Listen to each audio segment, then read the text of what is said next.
Today you will learn something that will prove to be very valuable in your path of ascent, I am sure.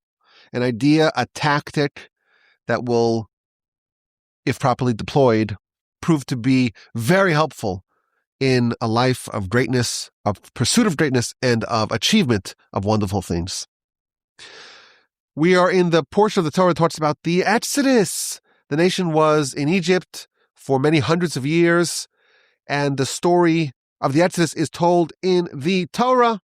Moshe is a Levite, his father's a Levite, his mother's a Levite. He is raised on the lap of Pharaoh, and he emerges as the Redeemer of Israel. He goes out and he witnesses the plight of his brethren, and he intervenes and he saves the Israelite, and the next day he tries to intervene again, and he's arrested for the crime of killing the Egyptian. We know the story. He goes to Midian, burning bush, sent down to Egypt, and he has a mission. God tells him at the burning bush what he is to do.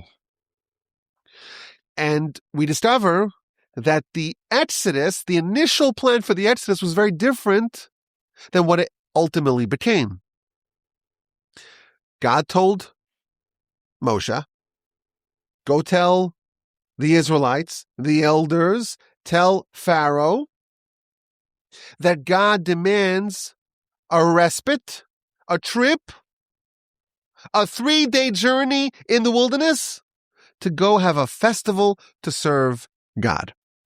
The initial plan was that the Exodus would be a departure from Egypt, but it would be a 3-day trip with a big festival, offering lots of sacrifices, and then coming back to Egypt. That was the plan. Chapter 3, verse 18 of Exodus. Chapter 5, verse 3.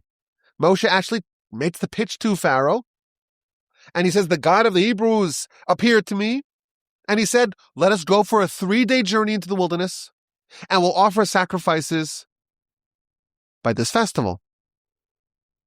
It appears once, it appears twice, it appears 3 times. Chapter 8, verse 23.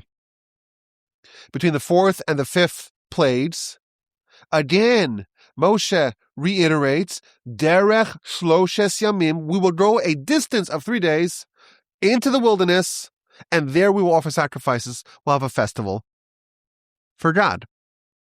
The plan was for it to be only, apparently, a 3-day journey. That's what they told Pharaoh. And indeed, after the Exodus, the verse tells us, chapter 14, verse 5, it was told to the king of Egypt that the nation escaped. How did he know that they escaped? So Rashi tells us, because he had sent some scouts with him, and the plan was, that's what they said, it was a 3-day journey. You're going to go for 3 days, have your festival, and come back. So Pharaoh has scouts, and they're traveling alongside the departing Israelite nation, and they went for 3 days. So they're supposed to find a place to settle down, to do their festival, offer the sacrifices, and come back home. That was the plan. They didn't actually do it. So they rushed back to Pharaoh. They lied. It was a ruse. It was deception. On the 4th day, they went back to Pharaoh. We have a problem. The nation is escaping. And Pharaoh pursued on the 4th day, and the 5th day, and the 6th day, and then they rendezvoused at the big showdown, the big Mexican-Egyptian standoff by the sea on day 7. So I want to understand this initial request. It was initially a request for 3 days. We'll go 3 days there, 3 days back, and we'll come back. We're not asking for a permanent release of your slaves. No, a temporary reprieve. 3 days into the wilderness, sacrifices, and we'll come back. And the question is, what's the nature of this initial 3-day request? Suppose a counterfactual. Suppose Pharaoh would have agreed, would have acceded to the request. It's reasonable. You've been here for a few hundred years. It's reasonable. You need to have a little bit of a vacation. Go into the wilderness for 3 days, offer your sacrifices, do your festival, and come back. What would have happened then?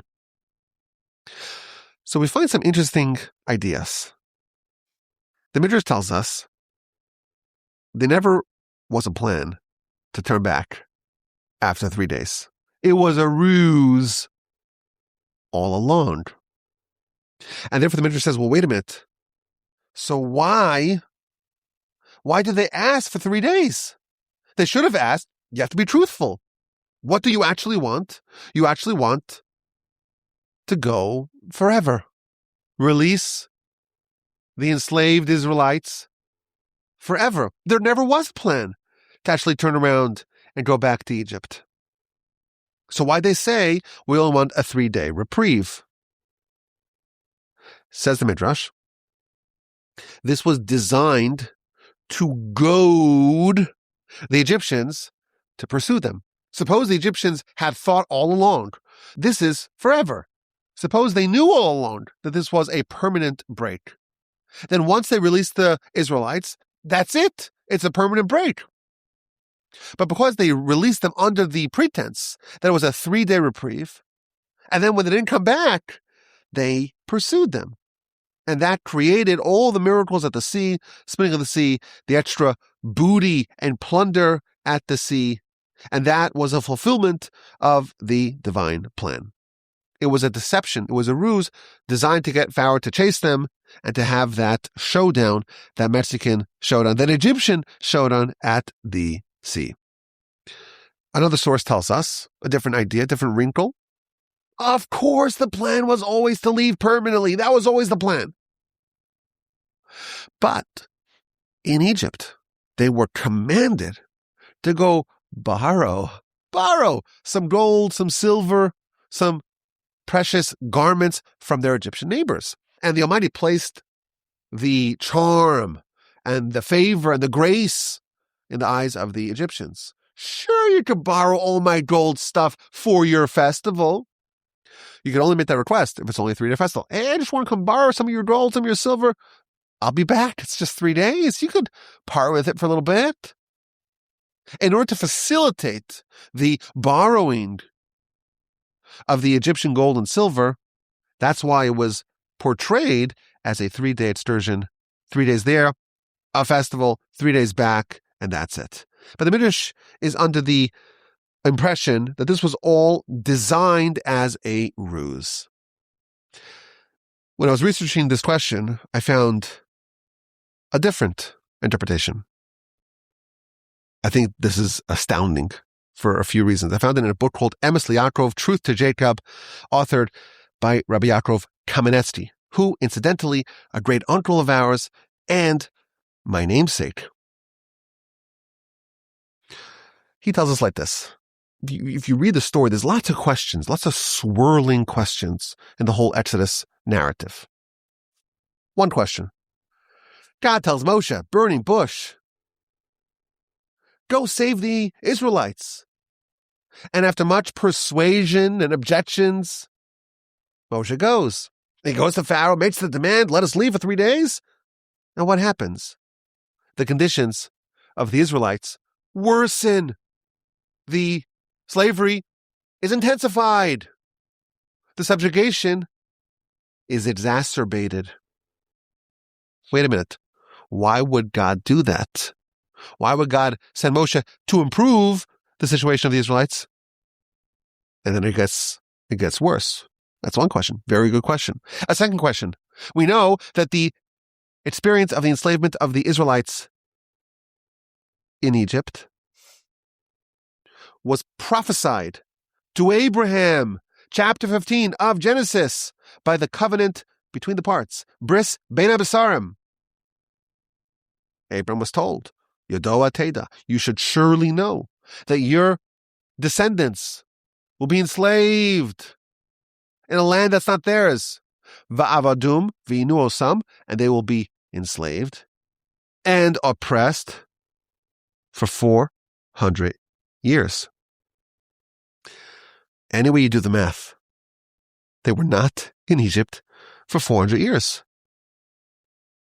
Of course, there's different points when you could start the clock, but the most common starting point of the clock is when Jacob arrived, Jacob and the 70 souls, And that was 210 years prior to the Exodus.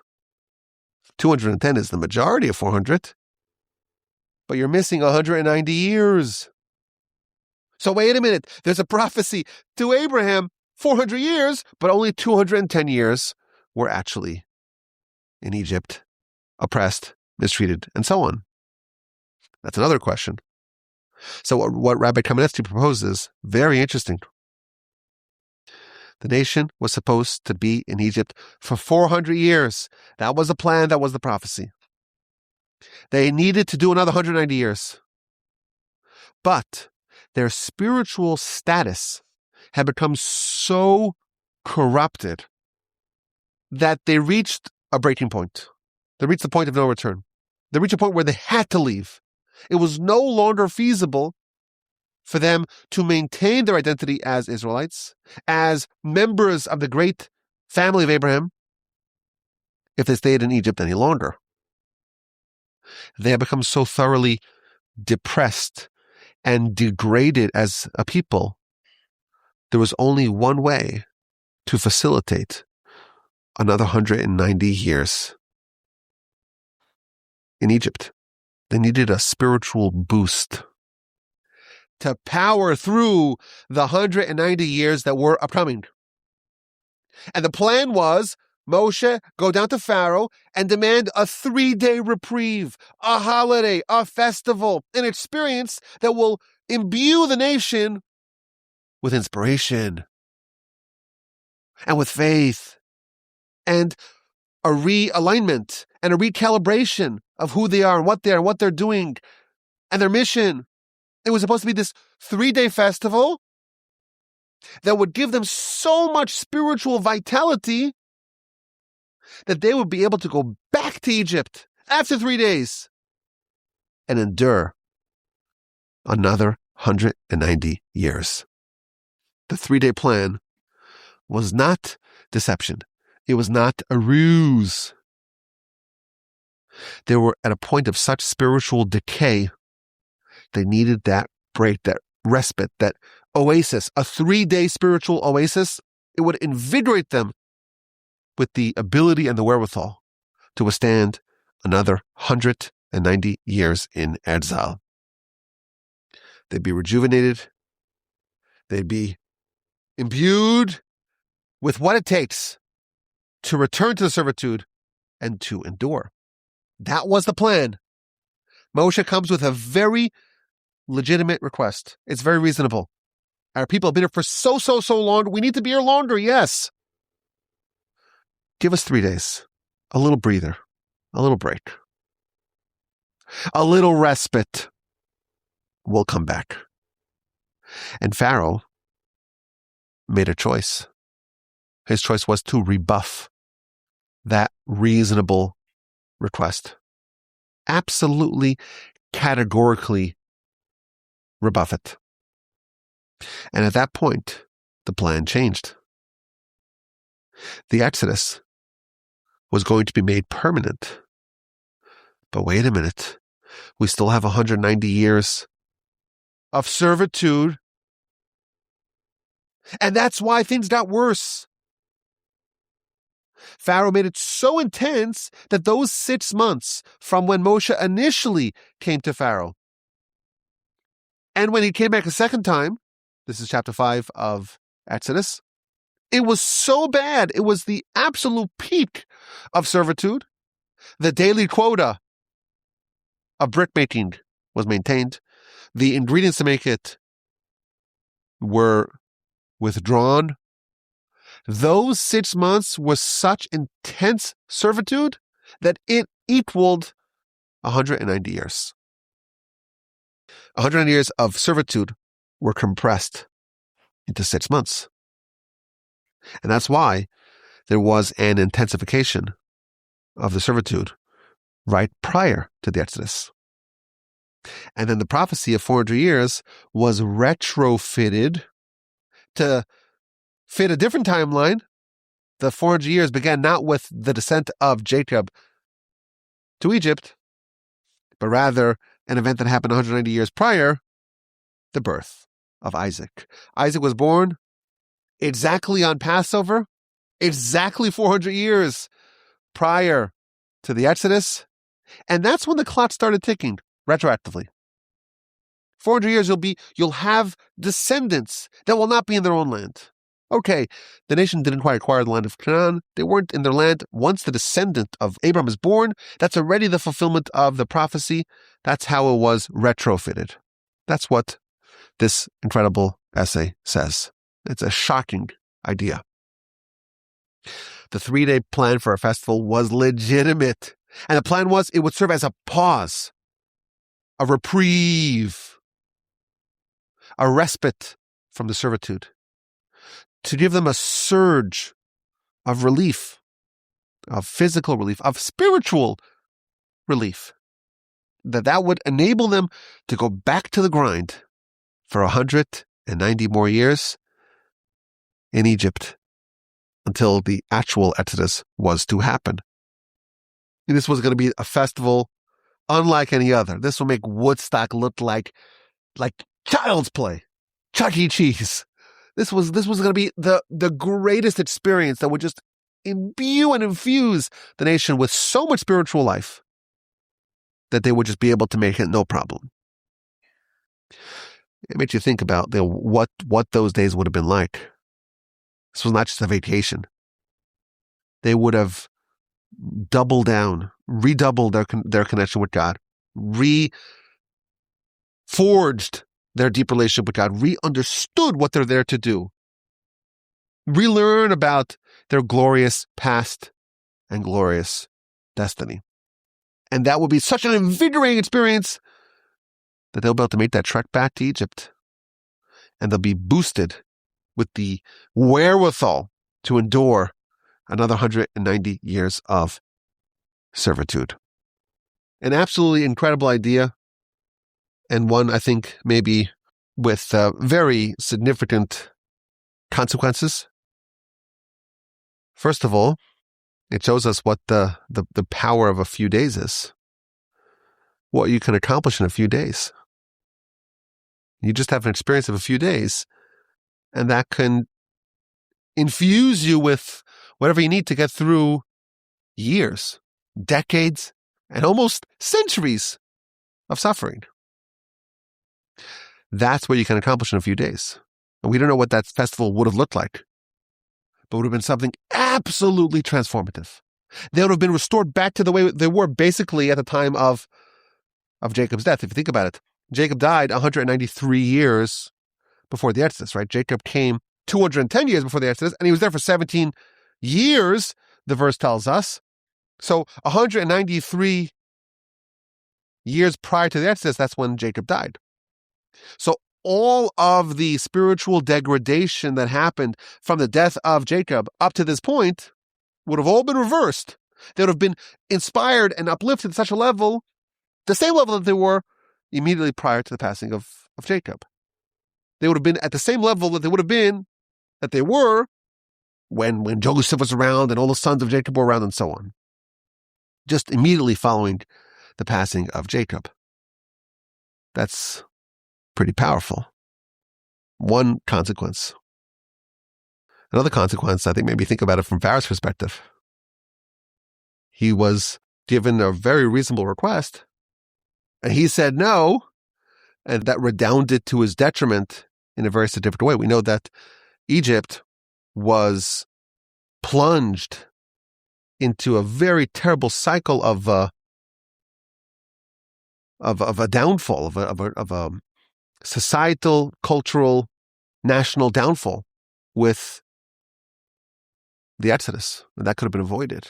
Just accept their request. They're here because God sent them here. They need a little boost. Let them go out for 3 days. Let them have their experience of redemption, and they'll come back. And he rejected that plan, and, well, it didn't end up well for him. But I want to suggest a new idea. This is the idea that I mentioned at the beginning. This is the tactic that can help anyone who wants to ascend to great heights. I want to suggest that the ruse of a 3 day festival was for the Jews, was for the Israelites. How long were the Israelites in Egypt prior to the Exodus? So we know that they were there for 210 years, but the last year was the year of the plagues. The plagues took a year. So they were there maybe enslaved for 209 years, because last year we know that once the plagues began, they were no longer enslaved, but they were there for hundreds of years already. Basically, no one we know, maybe you're the exception. Your grandparents were on the Mayflower, but very, very few Americans were here 210 years ago. Very, very few. There are some families that were the original, we came here and we fought in the Revolutionary War and so on, but that's very few. The majority of Americans are recent emigres here, varying degrees of recentness. Think about how American we became by being here for a generation, 2 generations, 3 generations, and so on. How Egyptian were the Israelites in Egypt once they were there for hundreds of years, 210 years? They were thoroughly Egyptian. In fact, our sages tell us, there were only slight indications of any association with their illustrious antecedents, Abraham, Isaac, and Jacob. There was only a tenuous connection with their previous glorious nation or tribal nation. They had names that were a little bit different. And they had clothing that was a little bit different. And the language, they still stuck to the language of their forefathers. In cultural areas alone, they were differentiated from their Egyptian compatriots. So if you're an Israelite, in almost every way, in your head, you view yourself as an Egyptian. And in fact, the Israelites worshipped the Egyptian gods, we're told. At the splitting of the sea, the angels approached God and said, wait a minute, why are you splitting the sea for this group and crashing the sea down on that group? These are idolaters and these are idolaters. There's no difference. The Israelites had adopted the ways, the mores, the values of their Egyptian hosts. They were Egyptian. They had assimilated. They had acculturated into the Egyptian way of life. So we think of them as Israelites. They're different. And yes, they are different. But it was a grave test for the Israelites. It was very difficult for an Israelite to leave. We look at it, it's the good guys against the bad guys. Let's celebrate. Oh, they're suffering because they have blood and we have water. In the eyes of many Israelites, no, we're all suffering. We're Egyptian, after all. Our sages tell us that 80% of the Israelites never left Egypt. It was too hard for them to leave. They couldn't separate themselves from the Egyptians. They had become so embedded, so enmeshed, so entrenched into the Egyptian way of life, the Egyptian mentality and mindset and worldview and Weltanschauung, that they were Egyptian. This idea that, I'm an Israelite because of something that happened hundreds and hundreds of years ago, it's absurd. I'm Egyptian. This is my home and native land. This is where I grew up. This is the only land I know. It became hard for them to extricate themselves from it, even after all the plagues. And the plagues are all against the Egyptians and not you. And that's to remind the Israelites, no, you're different. Look, it's all targeted. All the Israelites have been spared. Nevertheless, 80% couldn't pull the trigger. Only 20% were brave enough to say, oh yeah, I am an Israelite. I am from Abraham, Isaac, and Jacob. I want to go to the land flowing with milk and honey. I want to get out of this place. Only 20% had that attitude. And even those 20% that did have the attitude and the identity that we're Israelites, not Egyptians, Their commitment was a bit shaky. They leave Egypt. And how does the Almighty take them? He takes them in a circuitous way. Let's not go in a straight path. Because a straight path, it's easy to undo. We'll go in this confusing, meandering path so that if it gets difficult, they won't right away retreat back to safety. Back to Egypt. How many times over the course of the Torah did the Israelites, when things get a bit rough, they tell Moshe, why are we here? Let's go back to Egypt. Let's appoint ahead and go back to Egypt. Are there insufficient graves in Egypt? You took us out over here to come die over here? 80% were thoroughly Egyptian beyond repair. 20% agreed to leave. And even those 20%, they waffled. They vacillated. They were wobbly in their commitment. Why was it so hard to leave Egypt? Our sages tell us that the word Egypt in Hebrew is Mitzrayim.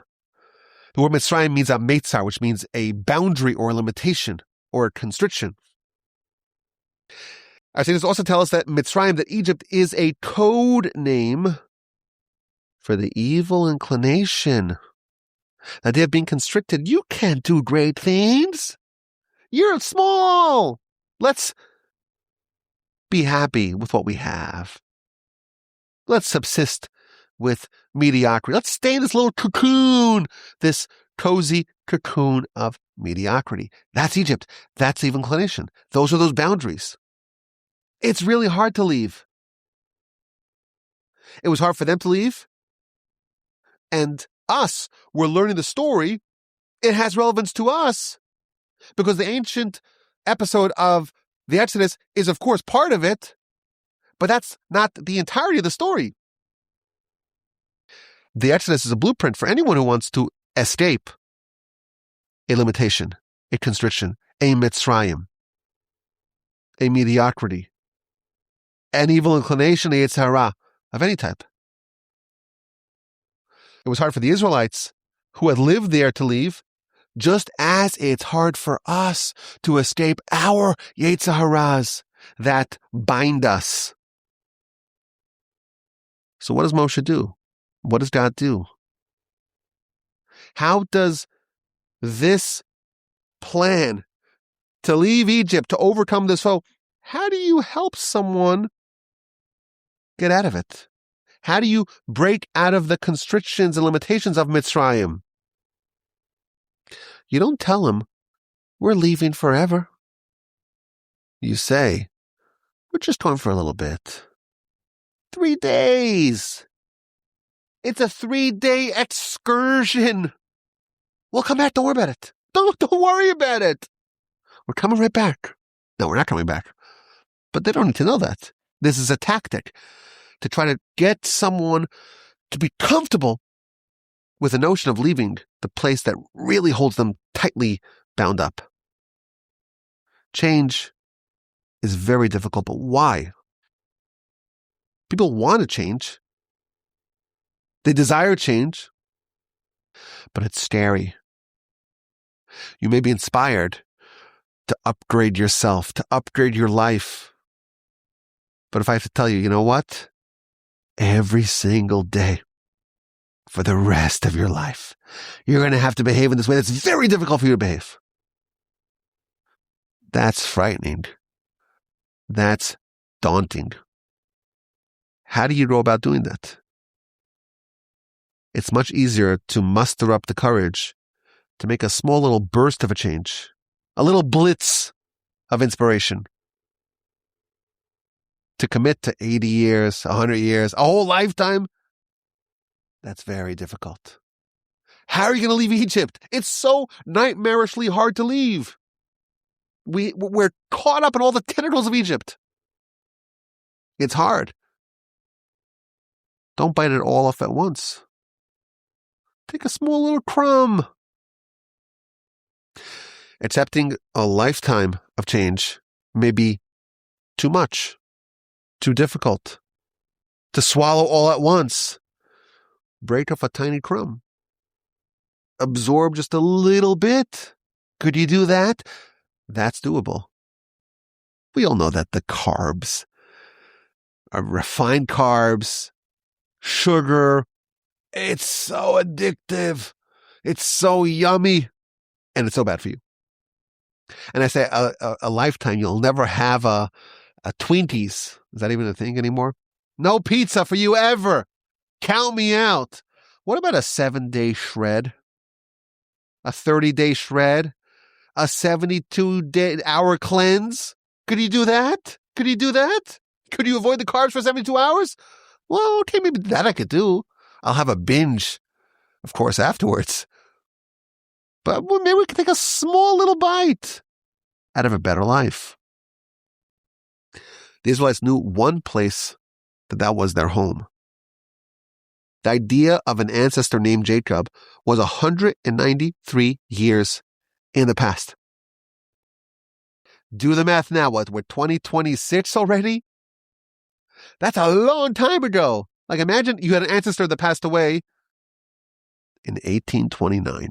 How many of your ancestors do you know who passed away in 1829? Probably zero. It's ancient history. And today we have like genealogy, keep track of it. You don't know that. It's a very distant idea.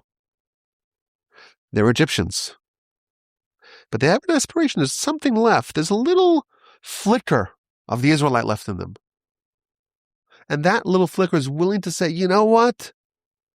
I'll do it for 3 days. And I'll come back. Sure, I'll come back. I can't do it forever. If Moshe told the nation, we're leaving forever, even fewer than 20% will be able to do it. To turn away from the only place that they had known their entire life. Turn away from Egypt forever and ever? It's just too much. But a nice quick 3-day jaunt in the desert, that is doable. That's my proposal. It's a genius tactic for how to achieve great things. You want it. You're inspired. You want to do it? Let's do a little bit. You want to eat the elephant? Let's take one little bite. You want to boil the frog? Slowly, slowly, slowly. You want to undo hundreds of years of built-up affinity to Egypt? It's very hard. But a 3-day trip, can we try that? Can we make a small little chink in the armor? A tiny little hole in this enormous labyrinthine bond that we have with Egypt? Once you have a small hole, you have 3 days. Okay, maybe then we can work on how to widen it. You think about someone who wants to do something positive. People have a hard time going to wake up in the morning for chakras. I'll wake up and put my tefillin on and take it off in 3 minutes. Say the Shema and the Shemona Esrei. 3 minutes, you have extra time to spare, right? Mouth works really fast, saying all the blessings all at once. Okay, maybe you don't feel good about that. You want to daven properly. You want to pray properly. You want to go to shul, have a minyan. That's hard. It's hard. I got to do it every day. Oh my gosh. Every day. There's 365 and a quarter days a year. Oh man. And that's thousands of days. And I got to sit through and the prayers long. No.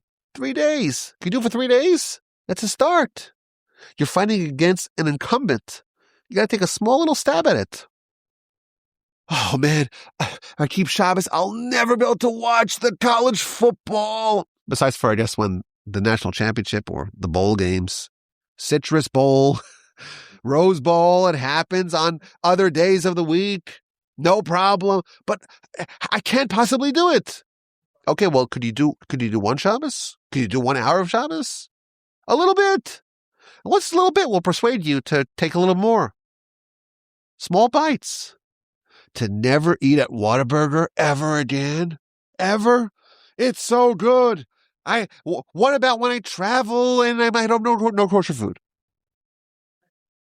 People have all sorts of different things they want to do because they want to do it, but they're trapped in Egypt. There's limitations. You got to leave Egypt. How do you leave Egypt? Go for 3 days. And once you're out for 3 days, your perspective will change. This is a way to do good things and also a way to avoid doing bad things. There's a famous story about the greatest sharpshooter in in the Russian army. You don't know who it is, because his name is not Vasily or Vitaly or Anatoly. He was a great sage, one of the greatest sages of the 20th century. His name was Rabbi Kanievsky. And you may have heard that name because his son was the great Rabbi Chaim Kanievsky, who was the greatest sage in the world, passed away a couple of years ago. But the father was known as the Stipler. That's who he was known, the Stipler. When I was little, I thought, like, a stapler? What does that mean, a stapler? No, he was placed from called Hornstipel. So they call him Stipler, the guy from Hornstipel. Anyhow, he was drafted to the Russian army, and he was the greatest sharpshooter ever. Why? Because they told him, you have to practice your shooting on Shabbos. He says, well, I can't shoot on Shabbos. He says, well, you don't shoot on Shabbos, we'll shoot your head off. So you got to shoot on Shabbos. Well, how are you going to shoot on Shabbos? So if you're forced to violate the Shabbos, it's best to violate it in a way that's indirect. So you're forced, you have no choice. So you would take the rifle, turn it upside down, and shoot it backwards. That's a violation. It's a violation, of course, but if you're forced to do it with a shina, do it with a change. And the instructor said, well, what's this guy shooting like that? He says, look, it's all the bullseye. Greatest sharpshooter in the history of the Russian army. But anyhow, there was a story, which is a similar kind of idea, very well-known story, that, the Russians are chronically lacking in provisions. Not enough materiel. Not enough food. There's always shortages of provisions in war. They just send more people. They would send in the first wave of soldiers. The soldiers are given rifles but no bullets. And the second wave is given bullets but no rifles. And the plan is, once the first group gets mowed down and they're dead and the rifles are just next to them, the second group will take their bullets and put into the first group's rifles. That's like kind of the Russian way of doing war. Throw all the humans into the meat grinder. 80% of Russians, don't trust me? Look it up. Tell me if this is true. Rabbi Wolbe said on the podcast that the Russians would send the first wave with just the rifles and no the bullets, and the second wave with the bullets and no rifles. Look it up. Google it. See if I'm making it up. Anyhow, 80% of 80% of Russian males born in the year 1923 died or killed in World War II. Like, it was just a total meat grinder. Anyhow, but there's a story that they were, I guess, the platoon or the company, they were in a certain place, and they had to have someone who was the night watchman. And in classic Russian army fashion, it's like a Siberian winter. So cold. And they only had one coat, though. And then you're there for a 4-hour cycle. It's a 4-hour cycle. 4-hour watch period. And the Stipler, this great sage, he had a stint. He had to watch. He had to be the watchman, the guard. And it was Shabbos, and the guy before him was wearing the only coat that they had. Only one coat, but he had put it on the tree. You hang it on the tree, and then you remove it from the tree, so that way the next guy could have the coat because he's going inside. Okay, the problem is it's on the tree. You can't pull it off the tree on Shabbos. It's a violation. But on one hand, you can't pull off the tree. On the other hand, you'll freeze to death. So what to do? So he says, listen, I'm going to do 5 minutes. Can I survive 5 minutes? I'm not dying right now. So I'll inspect in 5 minutes to see if I need to pull off. Will I need to pull off the coat in order to avoid dying in 5 minutes? That's what he did. 5 minutes, 5 minutes, 5 minutes, 5 minutes. By the time he finished all those 5 minutes, it was the end of his shift, and he survived. The same sort of idea. You don't have to do 4 hours in the cold. You could do 5 minutes. You take a 3-day excursion. The anatomy of change. Small commitment. To do something good, to avoid doing something bad. It's a small little bit, a thin slice of change. Remember, 80% never left. And even those who wanted to leave, many instances in the Torah, they regretted it. And they might have had to take him in this circuitous way because they would have gone back. So we have, it's a very shaky situation here. The commitment is not that intense. Part of the tactic to enable the exodus, the escape from Egypt, is that the plan at least, the putative plan, we're going only for 3 days. I want to end up with one more idea. This is a little bit more speculative. A speculative idea. Why 3 days? Why not 3 hours? Why not 1 day? Why not a week? Is there a reason why specifically the best way to design this tactic, where you're going to leave your environment and go embrace that new you for just a little bit, why is it a 3-day thing? Why is that the optimal amount of time? So I want to suggest an idea. I want to suggest that the Talmud tells us that if a person makes a vow not to sleep for 3 days, that is definitely a vow that they're going to violate. Why? Because you need to sleep at least once every 3 days. You could do, Shavuos night, stay up the whole night, or you could pull it off. I had a friend, first night of Shavuos, stay up the whole night, and then normally everyone else crashes, right? They're reading the book of Ruth and everyone's snoring. They're reading the Ezekiel 1, everyone's asleep. There's barely a minute. You look around, everyone's in this little clumped in fetal position in the shul, in the synagogue. But then they go home and they sleep. And the joke is that people end up sleeping more on Shavuos because you guys sleep before Shavuos. You got to prepare. And you stay up the whole night, and then you sleep the whole day, and then you take another nap, and then you sleep the whole night. So you end up sleeping more than you would have otherwise. Which is one of the old questions, like what's the point of staying up the whole night to study when you'll end up studying more if you just have a normal night's sleep and then you can study the next day? Different discussion. But you could do 1 day, 2 days. You can't do 3 full days. So if I want to design a time period that there will necessarily be one sleep, I will make it a 3-day time period. And maybe when someone is under the impression that I can never change. This is who I am. I can't do it forever. This is who I am. I'm an Egyptian. I can't do it. That attitude is associated with their state of mind at the time. They leave and they go to sleep. They're out. They're in a different environment. And they go to sleep. What happens? There's a certain refresh cycle. Their soul, or the spark of the soul, goes back up and they get something new.